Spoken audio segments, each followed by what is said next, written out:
All right, here we are, another field trip, if you will, outside of the gym. We are at the Scottsdale Gun Club.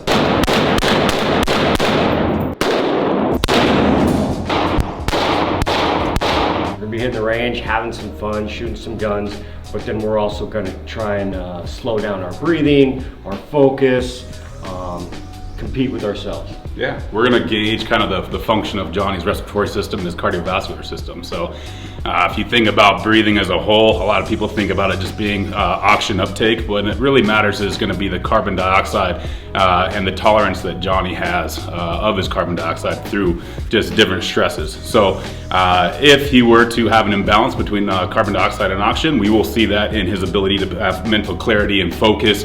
So as we're basically isolating a certain target, we want Johnny to be able to control his breath, and make sure that balance stays into some level of integrity, and then the outcome is going to be obviously an accurate shot. This pertains obviously into hitting. You think about just the attention of detail it takes to focus on the pinpoint accuracy of striking the ball with a bat.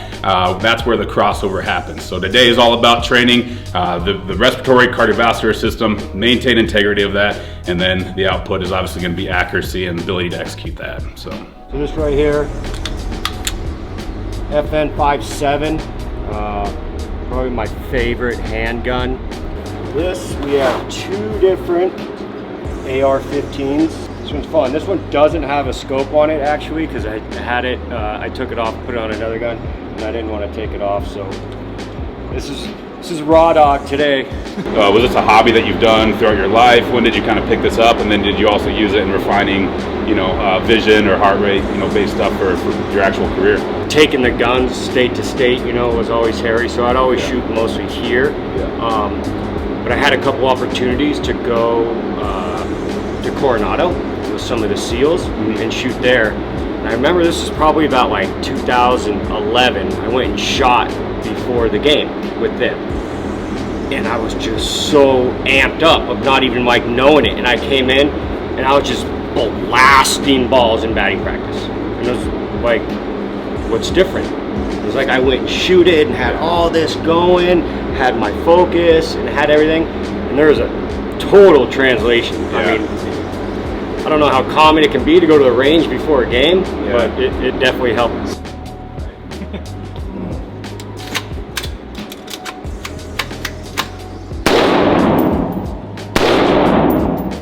Not bad for the first couple of shots.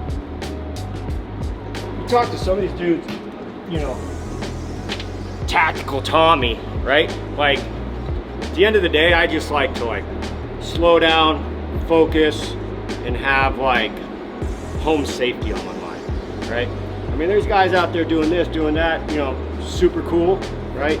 But I just like to get my heart rate up. I like to focus. I like to feel the power.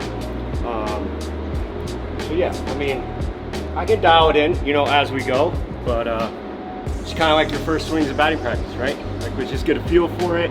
Let's go, and then we'll get dialed in.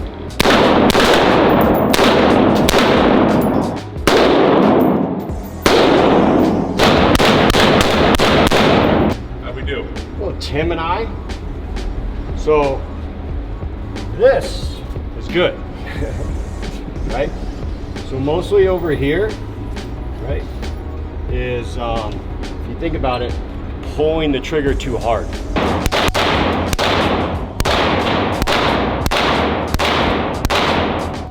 Being in the box, right? Heart racing, late in the game, the crowd. You gotta find some way, somehow, right? To tune out the noise, to get your heart rate down, to focus. When you were playing, let's say in New York, when the Yankees fans were just screaming and heckling at you, what were key things that you did to keep your heart rate calm and to basically isolate the game to be in you and the ball? Yeah, what I try to do the most is obviously aware of the situation, but would focus on what I would do is, I call my homework. Would focus on the scouting report, would focus on the work I put in before the game to get me ready for that situation. And I always said adrenaline's good. You want adrenaline. You hit faster, you run faster, you swing harder. But I always thought that you can't let your adrenaline go above your neck. Yeah. So you gotta have a clean head, a adrenaline here, but you just can't let it go above your neck. Yeah.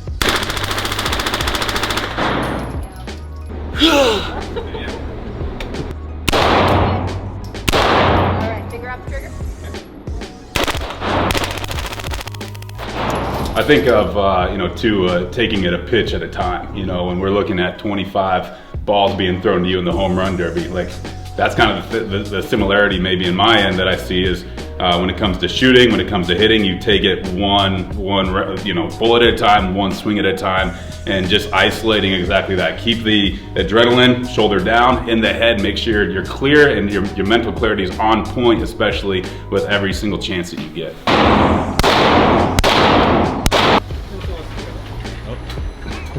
Coming down to the final rep.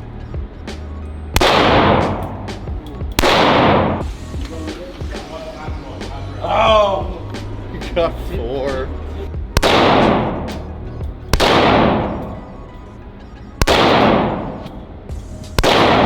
Wow.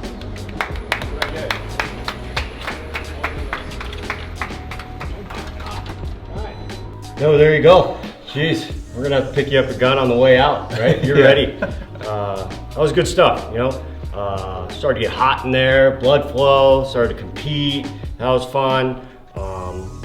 But you think about it, we're 40 feet away at the end and we're trying to get within, inches, right? Game of inches, baseball, technique. A little shaky right here, a little rusty on my end. But just the experience, the heart rate, it was all good. Yeah. I was quite impressed with your accuracy. I think about attributes that pertain to your performance, obviously hitting, but also even here.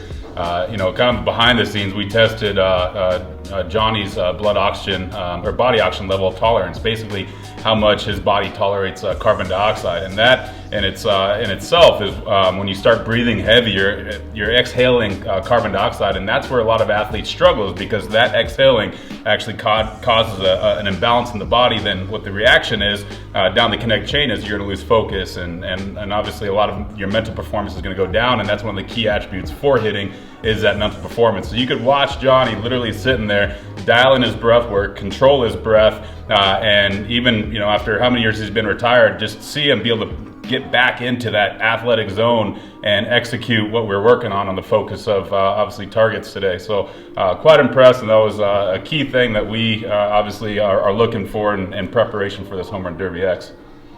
Yeah, we'll have to come out and do it again and tighten up our skills, and there's a lot more that goes into just point and pull. There's a lot of technique and the breathing and stuff like that. So just another skill, another tap to get out and sharpen up the whole deal, put the whole sandwich together. Yeah, absolutely. Cool.